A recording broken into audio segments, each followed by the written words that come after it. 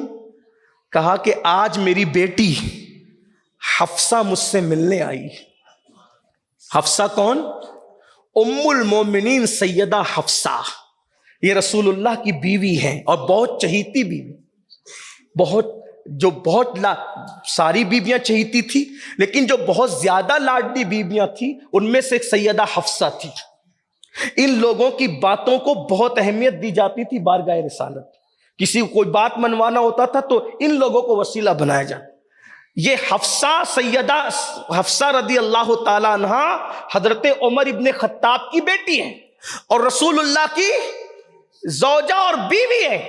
اب دو رشتے جڑے ہیں. نمبر ایک، وہ عمر ابن خطاب کی بیٹی ہے اس لیے کہ ان کی بیٹی ہے تو بیٹی ہے، لیکن وہ عمر ابن خطاب کی ماں بھی ہے کیونکہ وہ ام المومنین ہے. جو بیٹی ہوگی وہ کبھی ماں نہیں ہو سکتی، جو ماں ہوگی وہ کبھی بیٹی نہیں ہو سکتی. لیکن یہ رسول اللہ کا رشتہ ازدواج ہے جس کا تقدس کا یہ عالم ہے کہ جن کی بیٹیاں تھی ان کی ماں بھی بنا دی. ام المومنین ہے. دو مقدس رشتوں کا سنگم ہوتا ہے. لیکن تقوی فاروقی کیا ہے؟ میں تو اسی لیے کہہ رہا ہوں کہ حضور نے وہ عجائب بنائے ہیں ان کی مثال نہیں مل سکتی. چراغ لے کر نہیں، جاؤ سورج لے کے تلاش کرو ایسے متقیوں کو جن پہ تقوی بھی ناز کرتا ہے.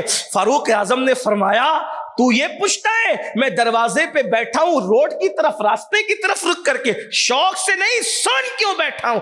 میری بیٹی حفصہ مجھ سے ملنے آئی ہے اور میری بیوی اپنی میکے گئی ہے.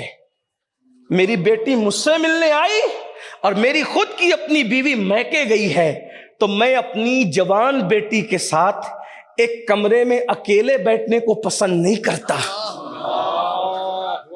میں اپنی جوان بیٹی کے ساتھ ایک کمرے میں اکیلا بیٹھنا پسند نہیں کرتا، اس لیے میں چوکھٹ پہ بیٹھ گیا ہوں. اللہ کے بندو ذرا دیکھو، یہ حضور کے تربیت یافتہ لوگ تھے.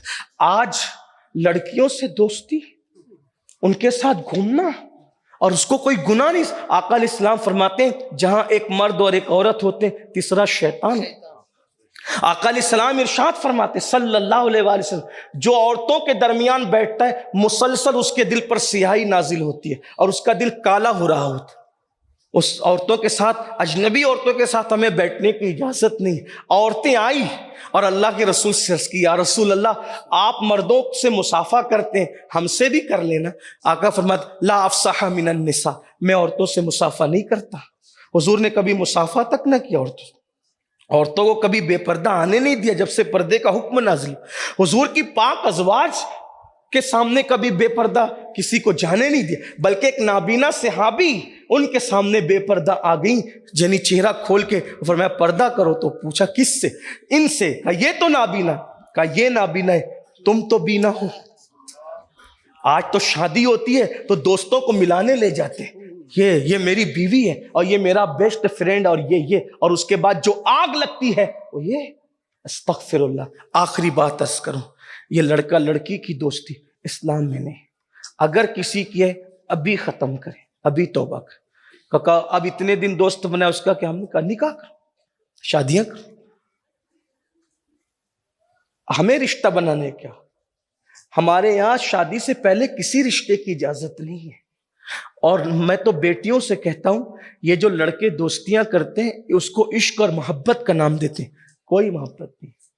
اگر اس کے دل میں اتنی محبت ہوتی تو وہ اپنی ماں سے بے وفائی کیوں کرتا؟ جو ماں نے موت کا منہ دیکھ کر کے اس کو جنم دیا ہے وہ اپنی ماں سے کرے گا کسی اجنبی سے کرے؟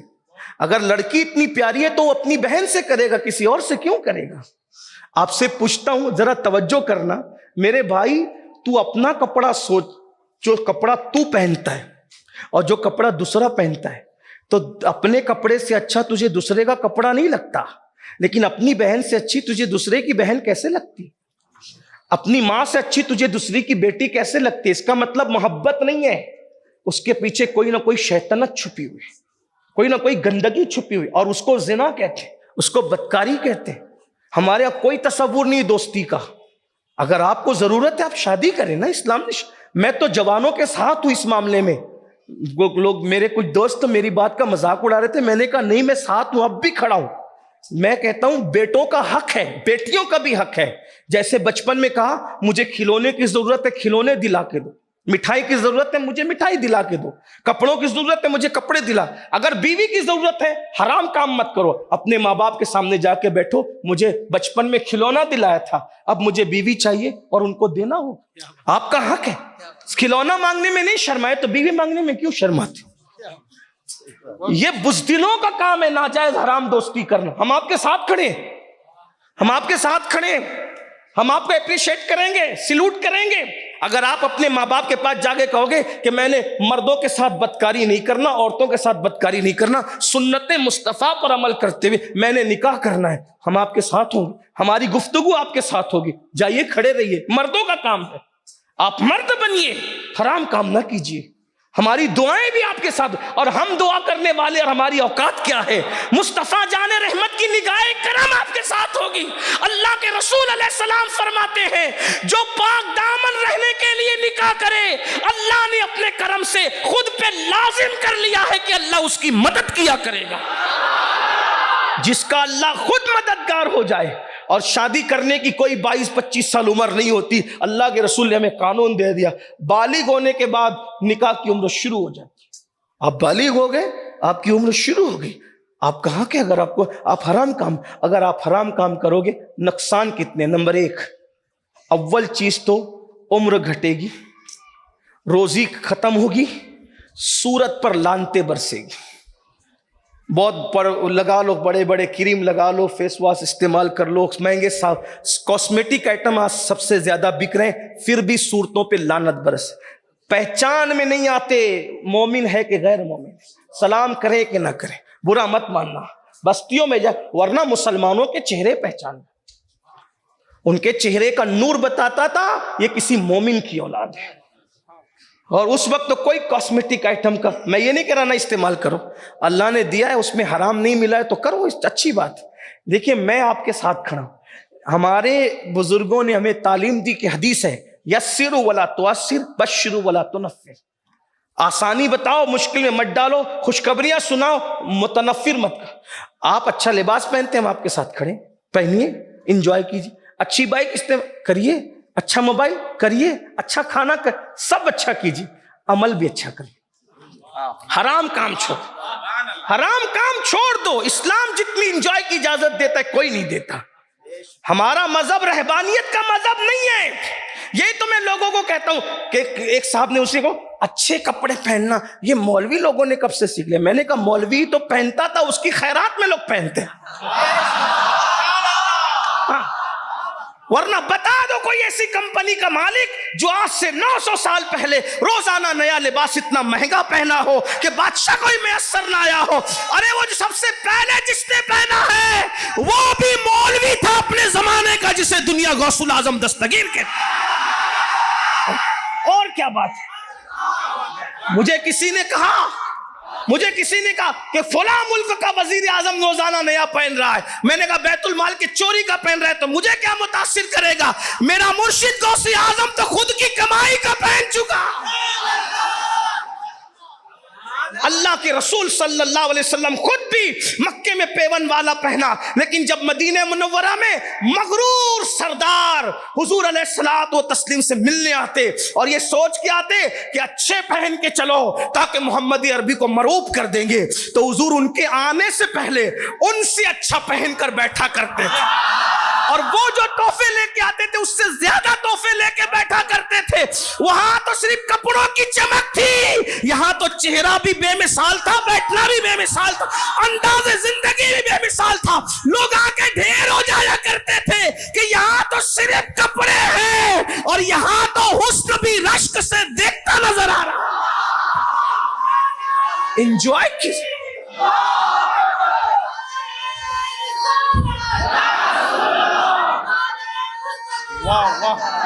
انجوائے کیجئے، بھرپور انجوائے کیجئے۔ اور یہ بھی بات کہوں آپ سے، لباس کوئی پہنیے، حرام کام مت۔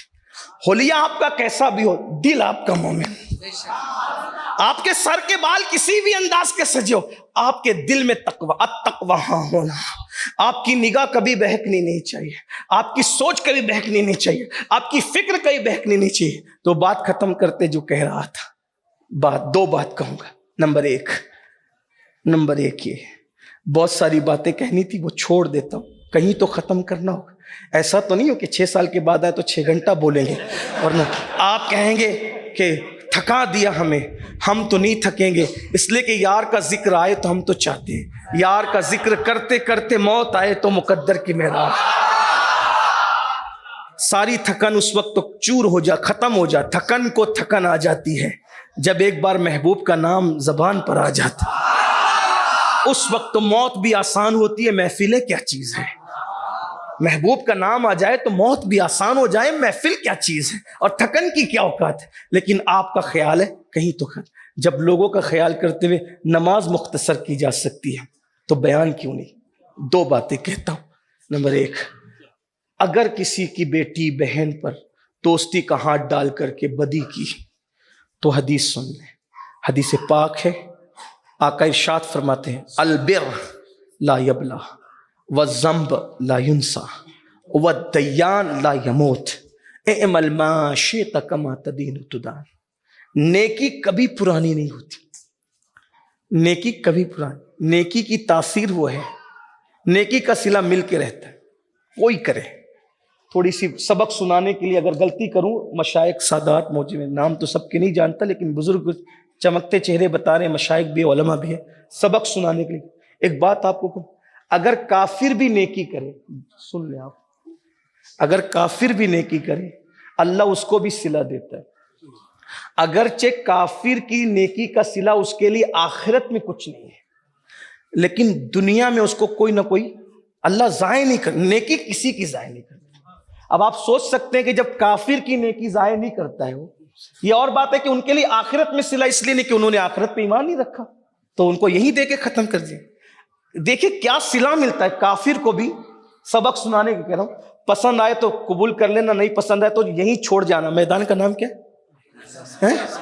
ہاں، مہیلا سماج میدان ہے، یہیں چھوڑ جانا، مہیلاؤں کی طرح پڑیاں مت باندھنا، چھوڑ جانا ہی۔ کافر بھی اگر نیکی کرے صلہ دیتا ہے، آخرت میں نہیں ہے کیونکہ ایمان نہیں، لیکن دنیا میں صلہ دیتا ہے۔ ایک کافر تھا جو لوگوں کے درمیان عدل کرتا، بہت عدل کیا اس نے، مشہور تھا، اس کا نام تھا نوشیروان۔ توجہ، نیکی کا صلہ بدل، کیا نام تھا اس کا؟ نوشیروان۔ لوگ اس کو عادل کہتے ہیں، ہم لوگ پرہیز کرتے ہیں اس کو عادل کہنے سے۔ احتیاطاً ہم حضور مفتی اعظم کے غلام، احتیاط، ہمارے احتیاط بہت زیادہ ہے۔ بہرحال لوگ اس کو عادل کہتے ہیں، اور اس کی زندگی میں آیا ہے کہ وہ عدل کرتا تھا۔ ٹھیک ہے، اب سمجھ گئے بات۔ کس نے عدل کیا؟ نوشیروان نے۔ نوشیروان کا بیٹا کون؟ یزدجرد۔ یزدجرد کی 3 بیٹیاں، نوشیروان، اس کا بیٹا یزدجرد، اس کی کتنی بیٹیاں؟ 3 بیٹیاں۔ 3 بیٹیاں، ایران کی جنگ ہوتی ہے مسلمانوں کے ساتھ، وہ کئی عورتیں کنیز بن کر آتی ہیں، اس میں سے 3 بیٹیاں بھی کنیز بن کر آتی ہیں، اور وہ تینوں بیٹیاں بادشاہ کی تھی. کس کی پوتی تھی؟ نوشیروان کی. نوشیروان کا کام کیا تھا؟ لوگوں کے درمیان عدل کرتا. ان تینوں کو دیکھا فاروق اعظم نے. یہ کون ہے؟ کہا یہ یزدجرد کی بیٹیاں اس کے گھر کی ہے. فاروق اعظم نے کہا ان کو بیچ دو. مولا کائنات، کئی روایتیں، ایک روایت یہ بھی، مولا کائنات نے کہا امیر المومنین یہ بادشاہ کی بیٹیاں ہیں، ان کے ساتھ ایسا سلوک نہ کریں. کہا پھر کیا کریں گے؟ کہا مجھے بیچ دو. آپ کیا کریں گے؟ کہا بیچ تو دیں. آپ نے بیچ دیا، رقم دے دی مولا نے. کہا یہ 3 بیٹیاں ہیں بادشاہ کی، ہم انہیں رسوا نہیں ہونے دیں گے. ایک بیٹی آپ کی بہو بنے گی. یعنی خاندان بڑے سے آئیے نا، دنیاوی اعتبار سے خاندان بڑا ہے، اب ہم ان کو بڑھا ہی دیں گے. ایک آپ کی بہو بنے گی عمر، آپ کے بیٹے عبداللہ کے ساتھ اس کا نکاح ہوگا. دوسری صدیق اکبر کی بہو بنے گی، محمد ابن ابو بکر کے ساتھ اس کا نکاح ہوگا. اور ایک میری خود کی بہو بنے گی، میں حسین ابن علی کے ساتھ اس کا نکاح کروں. 3 بیٹیاں، 3 جن کے نام لینے کو لوگ ترستے ہیں. بغیر کسی کاوش کے، کوشش کے، اس گھرانے کی بیٹیاں اتنے بڑے گھرانوں کی بہو بن گئی. ایک فاروق اعظم کی، ایک صدیق اکبر کی، ایک مولا علی کی بہو بنی. اور مولا علی کی بہو کیا بنی؟ وہ تو رسول اللہ کی بہو بن گئی. اب صوفیہ کہتے ہیں بغیر محنت کے، بغیر کوشش کے، بغیر دعا کے ان 3 بیٹیوں کو اتنے بڑے گھرانے کی بہو بننے کا شرف کیوں ملا؟ تو کہا دادا انصاف کرتا تھا، اس کا صلہ خدا نے پوتیوں کو ادا کیا. حالانکہ وہ مسلمان نہیں تھا. صلہ تو دنیا میں صلہ ملا نا، دنیا میں، اگرچہ آخرت میں صلہ نہیں ملا. حضرت امام حسین کے یہاں امام زین العابدین پیدا ہوئے. حضرت محمد ابن ابو بکر کے یہاں قاسم پیدا ہوئے. حضرت عبداللہ ابن عمر کے یہاں سالم پیدا ہوئے. دیکھ رہے ہیں یہ اس طرح سے یہ تینوں ہم زلف ہیں، یعنی ایک دوسرے کے ساڑو بھی ہیں، ہم زلف ہیں. آپ دیکھ نیکی کوئی کرے صلہ ملتا ہے، کسی کو جائے تو فرمایا البر لا یبلا، نیکی کبھی پرانی نہیں. نیکی کرو، صلہ ملے گا. کرو تو صحیح، کسی کو دیکھ کے مسکرا تو دو. قدرت تمہیں نہ مسکراتا رکھے تو پھر کہنا. جلتے رہو گے تو جلتے ہی رہو. دیکھو مجھے تو یہ پتا چل گیا کہ جہنم میں کون کون جائے گا. حضور نے بتا دیا، پتا کہا کون جائے گا. میں نے کہا جو یہاں جلتا ہے وہ وہاں جلے گا. ہنسنے کی بات نہیں، سچی بات. جو یہاں جلتا ہے وہ وہاں، اور جو یہاں نہیں جلتا وہ وہاں نہیں جلے. صاف سی بات، صاف سی بات. اب پہچان لو کہ تم جنتی ہو یا جہنمی، جلنے والے ہو یا نہیں. یہاں جلنا چھوڑ دو مومنوں سے، وہاں خدا تمہیں جلنے سے بچا لے. جس پہ نعمتیں دیکھو خوش ہوا کرو، بس پھر تمہارے لیے خوشیاں ہی خوشیاں. میرے امام نے بھی بتایا یہاں بھی جلتے ہیں، یہاں بھی ہے. میں کوئی بات بغیر دلیل کے نہیں کرتا.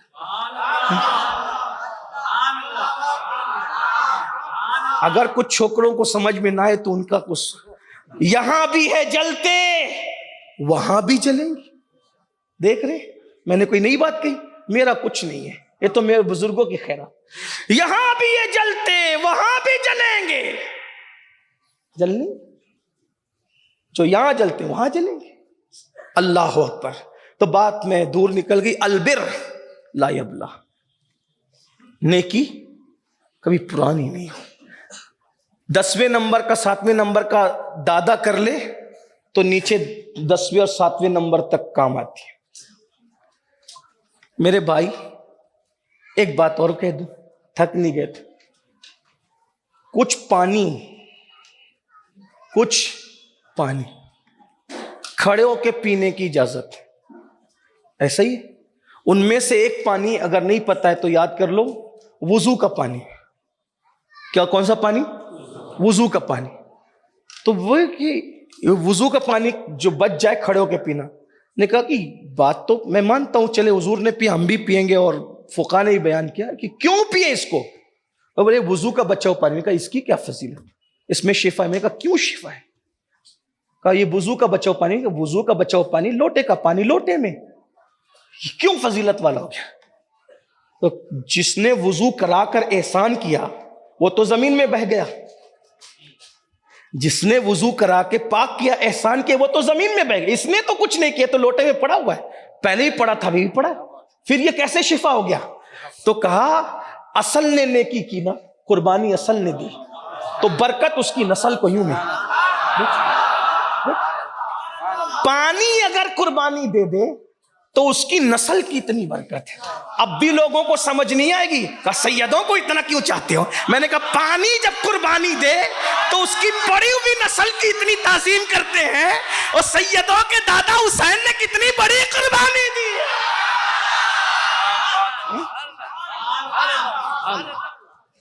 اسی لیے قدرت تو جب پانی قربانی دے تو اس کی نسل میں اتنی برکت ہے کہ اور پانی بیٹھ کے پینا ہوگا، لیکن یہ پانی جس کے دادا نے قربان سمجھانے کے لیے ہے، تو یہ بات البر لا یبل، نیکی کبھی پرانی نہیں ہوتی، وَذَنْبُ لا يُنْسَى، گناہ کبھی بھلایا نہیں جا سکتا، گناہ ہے۔ اور ایک بات کہہ دوں، گناہ کوئی بھی کرے اس کی بھی سزا مل کے رہتی کسی شکل میں۔ یہ بھی کہہ دوں العیاذ باللہ، اگر صاحب کرامت ولی کہلانے والا بھی گناہ کر لے، ذمہ داری سے کہہ رہا ہوں، اس کو بھی سزا مل کے رہتی۔ اگر صاحب کرامت کہلانے والا، ولی کہلانے والا کہہ رہا ہوں، میرے جملے پہ غور کریں، صاحب کرامت ولی کہلانے والا بھی گناہ کرے اس کو سزا مل کے رہے کسی شکل میں۔ ایک تو اسم اعظم جانتا تھا، غلطی کی اس نے، خدا نے اسم اعظم بھلا دیا، اس کی زبان کتے کی طرح سینے پہ لٹکی۔ قرآن میں یہ واقعہ موجود ہے کہ نہیں؟ اور بھی اس کی مثالیں ہیں، گناہ کبھی وَالدَّيَّانُ لا يَمُوتُ، صلہ دینے والے خدا کو کبھی موت نہیں آ سکتی۔ معاشیت، اب اتنا بیان ہو گیا، وَالدَّيَّانُ لا يَمُوتُ، اعمل ما شئت، پھر تو جو چاہے عمل کر، ذمہ چھوڑ دیا تمہارے اوپر، اعمل ما شئت، تو جو چاہے عمل کر، کما تدین تدان، جیسا کرے گا ویسا بھرے گا۔ یہ حدیث ایک محدث نے بادشاہ کے دربار میں پڑھی، یہ حدیث، بس یہ بات کر کے اگلی بات کر کے بات ختم۔ کسی کو اپنی بہن بیٹی سے پیار ہے تو وہ غور کرے گا، ورنہ پھر آپ کی مرضی، بے غیرت اگر ہو جائے تو فرمایا بزرگوں نے، بے غیرت ہو جا پھر تو جو چاہے کر۔ جسے بہن بیٹی کی پرواہ نہیں، نسلوں کی پرواہ، جو چاہے کرے، پھر کیا ہے، بات تو پھر بات ہے۔ ایک محدث نے بادشاہ کے دربار میں یہ حدیث پڑھی، کما تدین تدان، جیسا کرو گے ویسا کرو۔ اس بادشاہ نے کہا محدث صاحب آپ بہت سکہ اور بہت اعتماد کے آدمی ہو، لیکن یہ حدیث ہے مجھے یقین نہیں آ رہا۔ کہا کیوں یقین نہیں آ رہا ہے؟ کہا اگر ایسا ہی ہے کہ جیسا کرو گے ویسا پاؤ گے تو ہم نے تو بہت کچھ کیا ہے لیکن پایا نہیں۔ کہا مطلب؟ اب مطلب یہ کہ ہمارے گھر کی بیٹیاں محفوظ ہیں اور ہم لوگوں کی بیٹیوں کے ساتھ جو چاہے کر سکتے ہیں، تو مجھے سمجھ میں نہیں آتا، اور اگر ہماری بیٹیاں گھر کے باہر نکل بھی جائے تو ہمارا روب اور دبدبہ وہ ہے کہ کوئی اس پر اثر انداز نہیں ہو سکتا۔ تو محدث صاحب نے کہا ٹھیک ہے، ابھی چیک کر لو، گلی میں نکالو بیٹی کو، وہ جائے، اکیلی چھوڑ دو، پھر کما تدین و تدان صحیح ہے یا نہیں تو دیکھ لو۔ وہ بادشاہ کی بیٹی نکلی، کوئی کہنے والا کہہ رہا تھا کہ بادشاہ کی بیٹی ہے، وہ پوری گھوم کر کے جب محل کے قریب آئی تو جلدی سے دوڑ کے گھر میں داخل ہوئی، رو پڑی۔ بادشاہ نے کہا بیٹی کیوں رو رہی ہے، کیوں رو رہی ہے؟ تو تب اس لڑکی نے کہا میں آ رہی تھی، ایک لڑکے نے میرے گال چوم لی۔ اور کچھ کیا؟ کہا اور کچھ نہیں کیا، بس اتنا کیا، اور کچھ نہیں، بس اتنا کیا۔ اتنا کیا؟ رو پڑا۔ محدث کے ہاتھ چوم کے کہا آپ نے صحیح کہا، کما تدین و تدان، یہ حدیث ہے۔ کہا آپ کیوں اقرار کر رہے ہو؟ کہا کہ زندگی میں نے کسی عورت کے ساتھ کچھ نہیں کیا تھا، صرف ایک مرتبہ میں نے ایسا کیا اور وہ میری بیٹی کے ساتھ کر لیا گیا۔ دوسری اور آخری بات سنیں، اگر زندگی میں اپنی بیٹیوں کی بہوؤں کی آبرو بچانا ہے، خود لوگوں کی آبرو کی حفاظت کرو، اللہ تمہاری آبرو کی حفاظت کرے۔ کہتے ہیں ایک شخص تھا غربت تنگ دستی کا شکار، اللہ کی شان، گھر میں ایک کے بعد ایک بیٹیاں ہی پیدا ہوتی رہی، بیٹیاں ہی پیدا ہوتی رہی، اور بیٹیوں کی پیدائش کے بعد جب بیٹیاں جوانی پہ پہنچی رشتے نہیں آتے تھے، اس لیے کہ غربت کی وجہ سے کون کرتا ہے۔ آج میں یہاں یہ بات بھی کہہ دوں، رائچور میں سب چیختے ہیں چلاتے ہیں، بیٹیاں بھاگ رہی ہے، بیٹیاں بھاگ رہی ہیں۔ میں کہتا ہوں بیٹیوں کو شوق ہے بھاگنے کا؟ صرف درد بھری باتوں سے اور درد بھری کانفرنسوں سے ہم قوم کے مسائل کا علاج نہیں کر سکتے۔ ہم جب تک میدان عمل میں قدم نہ رکھیں، بیٹیاں کیوں بھاگ رہی ہے؟ جو بھاگ رہی میں ان کا سپورٹ نہیں کر رہا ہوں۔ میرے بھائی، غریبوں کے یہاں کون رشتے بیچتا ہے؟ دیندار لوگ جو جلسے کراتے بھی ہیں وہ اپنے بیٹے کے موقع بھی سوچتے ہیں کہ میرے بیٹے کو کوئی ایسا گھر ملے جہاں وہ جا کر کے دعوت تو کھا سکے۔ یہ حال ہو گیا ہے۔ چہرے اسلامی ہیں، سوچ اسلامی نہیں ہے، کپڑے اسلامی ہیں، سوچ اسلامی نہیں ہے، زبان اسلامی ہے، سوچ اسلامی نہیں۔ بچیاں 35 سال کی عمروں کو پہنچ گئی، ان کے لیے اچھے رشتے ہیں۔ جو بچیاں مرتد ہوئی ہیں، جب انہوں نے انٹرویو دیا ہے تو یہی کہا کہ ہم خوشی سے نہیں ہوئے، کچھ نے تو یہاں تک کہا ابھی بھی ہمارے دلوں میں ایمان ہے، لیکن ہمیں خوبصورت ہونے کے بعد بھی ہمیں کس مسلمان نے اپنایا۔ یاد رکھنا ظالم معاشرے کے ظالم لوگوں، قیامت کے دن کہیں تمہاری نماز روزے اور تمہاری یہ میٹھی میٹھی باتیں منہ پہ نہ مار دی جائے۔ آقا فرمائیں گے میری امت کی بیٹیاں غربت کی وجہ سے مرتد ہو رہی تھی اور تم شادیوں کی رسومات اور دولت کے پجاری بنے ہوئے تھے، کیا جواب ہوگا؟ ہم نے صرف درد بھری باتیں کی۔ اگر آج کے لڑکے سوچ لیں کہ میں نے پرائرٹی ان لڑکیوں کو دینا ہے جن کے گھر میں چولہا بھی نہیں جلتا، پھر دیکھو کون بچی بھاگتی ہے۔ حالات ہم نے خراب کیے ہیں، اتنے رسومات، بس رسومات میں گھر گئے، اور ہر آدمی چھپتا ہے عورتوں کے پیچھے۔ گھر کی عورتیں نہیں مانتی، ہر معاملے میں مانتی، اس معاملے میں نہیں مانتی۔ جھوٹ ہے، مکر ہے، فریب ہے، نعرے جلسے کانفرنس، کسی مسئلے کا حل نہیں۔ اور اغیار دشمنان اسلام، منکرین اسلام، انہی گندی سوچ کا ناجائز اور حرام فائدہ اٹھا رہے۔ میں اس مجمع میں نوجوانوں سے کہوں، خدا کے لیے اگر ہو سکے تو یہ فکر بناؤ، ہر آدمی اپنی خاندان کی بیٹی کی آبرو بچا لے، ساری عزتیں بچ جائے۔ غریب بھائی پڑوس میں رہتا ہے، کون کرتا اس کی بیٹی؟ غریب رشتہ دار رہتے، کون کرتا اس کی بیٹی؟ اپنے غریب رشتہ داروں کی بیٹیاں ہی گھر میں لے آؤ۔ اور یہ تو سنت بھی ہے، یہ تو سنت بھی ہے، حضور کے گھرانے کی سنت ہے۔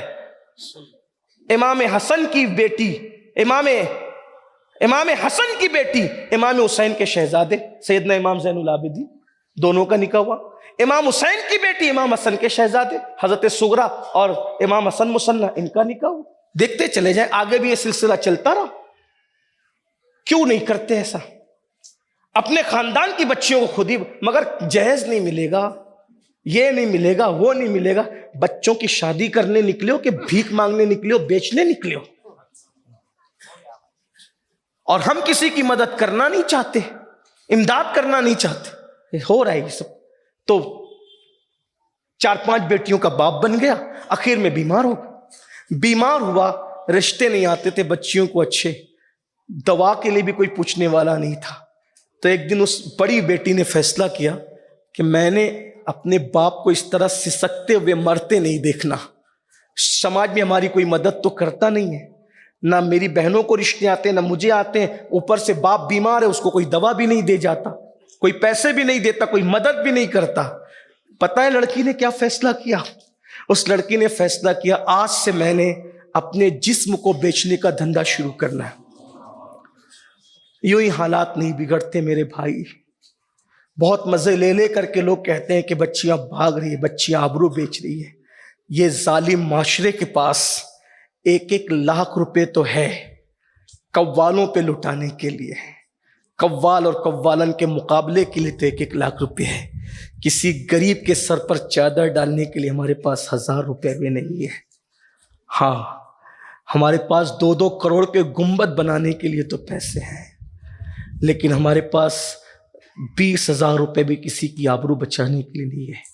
میرے جانے کے بعد ریچور والے مجھے گالی دیں گے یا دعا دیں گے، مجھے اس کی پرواہ نہیں ہے، لیکن میں یہ بات ضرور کہہ جاؤں گا، قوم کے حالات کی خبر لو، ورنہ قیامت کے دن ایسا نہ ہو کہ حضور رخ پھیر لے یہ کہہ کے کہ غربت کی وجہ سے میری قوم کی بیٹیاں مرتد ہو رہی تھی. تمہارا رول کیا تھا؟ تم عرس کے نام پہ پیسے لٹاتے رہے، تم چادر اور گھاگھر کے نام پہ. میں یہ نہیں کہہ رہا ہوں کہ عرس نہ کرو، جس طرح محبوب الہی نے کیا اس طرح، جس طرح غریب نواز نے کیا اس طرح کرو. جلسوں کے خرچے کم کرو. مسجدوں کی مینار 2 کروڑ کے بنانے کی بجائے اپنی قوم کی آبرو بچانے کے لیے وہ 2 کروڑ کا استعمال کر لو. مسجد کا مینار اتنا اونچا نہیں رہے گا، کچھ نہیں پوچھا جائے گا ہم سے. قوم کی آبرو بچا لو، قوم کی بیٹیاں بچا لو. آرٹیکل لکھنے سے کچھ نہیں ہوگا، بیانات دینے سے کچھ نہیں ہوگا، میدان عمل میں آ جاؤ. اللہ کے رسول علیہ السلام نے ہمیں عمل کے میدان کا مجاہد بنایا، اور نہیں ہوگا تو یہ دکھڑا پھر مکمل کر لیتے ہیں. اللہ اکبر. اس نے فیصلہ کیا میں نے آبرو بیچ. دوسروں کے گھر جلتے ہیں، اس پر خاموش بیٹھو گے، آگ کی کوئی آنکھ نہیں ہوتی.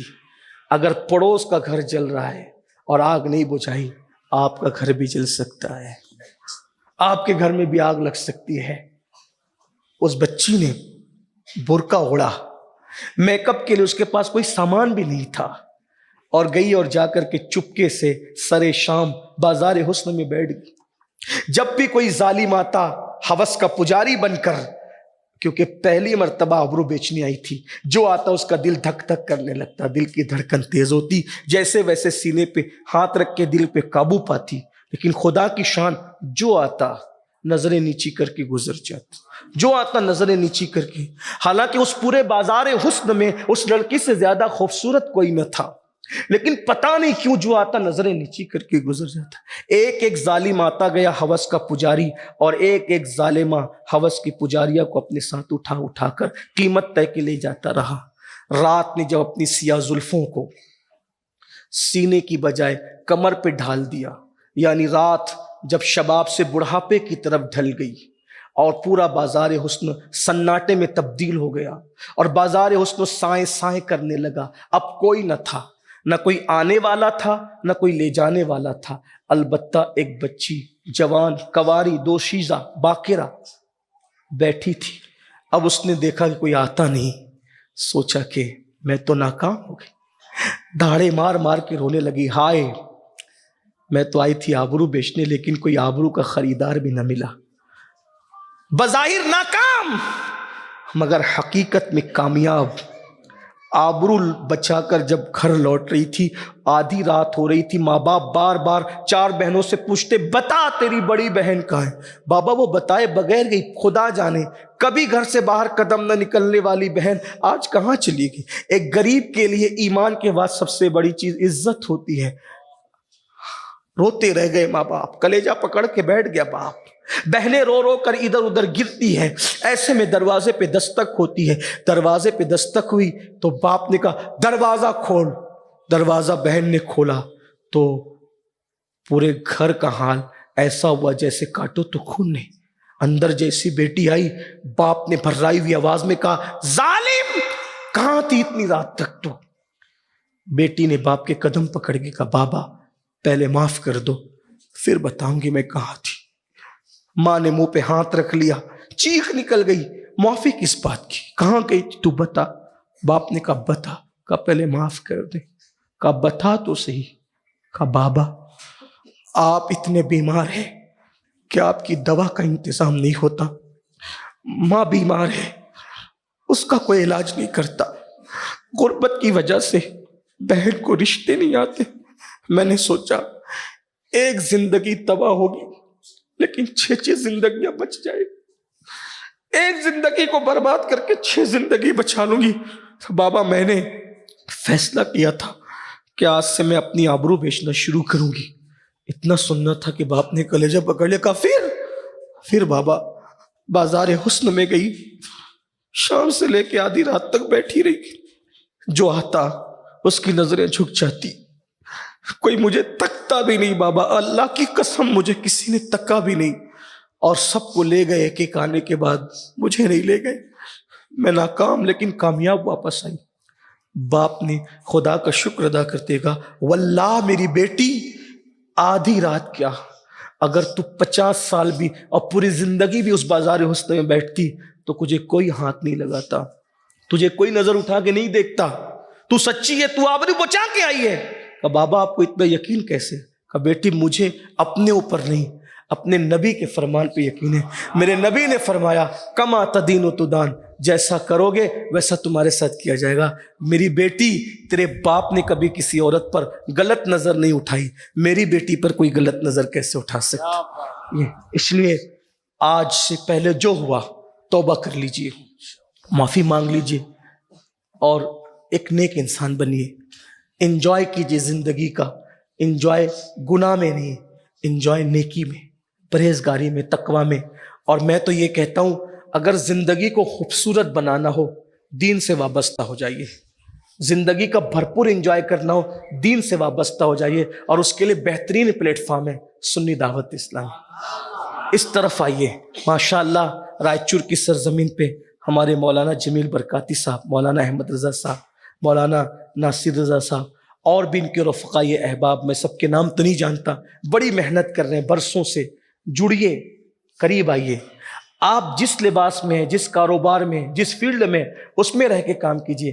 ہمارے یہاں یہ نہیں ہے کہ آپ ایسا ہی کیجئے اور آپ ایسا ہی کیجئے. ہمارے یہاں بس اتنا ہے کہ جو حضور نے منع کر دیا اس سے رک جائیے, باقی ہماری طرف سے ایکسٹرا کوئی پابندی نہیں ہے. ہم کون ہوتے ہیں؟ اس لیے آئیے نیکی کی طرف آئیے. اللہ سے دعا کرتا اللہ مجھے آپ سب کو نیکیوں کا شوقین بنائے, دین کی طرف راغب ہونے کی توفیق عطا فرمائے. گفتگو کے درمیان اگر کوئی غلطی تو اللہ پاک معاف کر دے. استغفر اللہ ربی ان ربی لغفور الرحیم وما علینا الا البلاغ. السلام علیکم.